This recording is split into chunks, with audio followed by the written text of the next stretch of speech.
सिंधुदुर्ग जिल्ह्यासह इतर जिल्ह्यातील ताज्या घडामोडी पाहण्यासाठी सिंधुदुर्ग 24 तासला सबस्क्राइब करा आणि बेल आयकॉनवर क्लिक करा। सिंधुदुर्ग 24 तास सदैव तुमच्या सोबत। पुढील बातमी पाहणार आहोत विस्तारात। कोकणातील शेतकरी कधीही आत्महत्येसारखे टोकाचे पाऊल उचलत नाहीत, असा अभिमान मुंबईतील चाकरमानी व्यक्त करतात।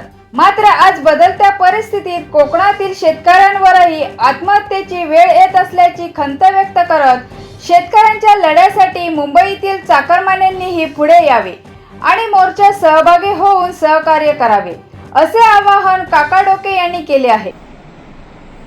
15 मे रोजी मुंबईला आंबा काजू बागायतदार संघाने संपूर्ण कोकणातील शेतकऱ्यांचा भव्य मोर्चा काढण्याचे नियोजित केलेले आहे। त्याच्या मागचं कारण असं की गेल्या 3-4 महिन्यापासून सलग कोकणामध्ये सिंधुदुर्ग असो किंवा रत्नागिरी असो या ठिकाणी मोर्चे मेळावे रास्ता रोको या सर्व गोष्टी घडल्या, परंतु या सरकारने कुठल्याही पद्धतीची दखल घेतली नाही या गोष्टींची। आणि याच कारणामुळे येत्या 15 तारीखला संध्याकाळी 3 वाजता गिरगाव चौपाटीपासून देवाभाऊंच्या निवासस्थानापर्यंत त्यांना सांगण्यासाठी कोकणातला शेतकरी मुंबईला येत आहे की आमचं अतोनात नुकसान झालेलं आहे आसमानी संकटामुळे। तरी कोकणातील सर्व शेतकऱ्यांनी या आंदोलनात सहभागी व्हावं। त्याचप्रमाणे आपल्या कोकणातला जो चाकरमानी मुंबईला राहतो मोठ्या संख्येने, तर या चाकरमान्यांनी सुद्धा आज शेतकऱ्याला कोकणातल्या त्याच्या अस्तित्वावरती गदा येते। तर त्याच्यामुळे या मोर्चासाठी 3 वाजता गिरगाव चौपाटीला उपस्थित राहून त्याला सहकार्य करावे, मदत करावी।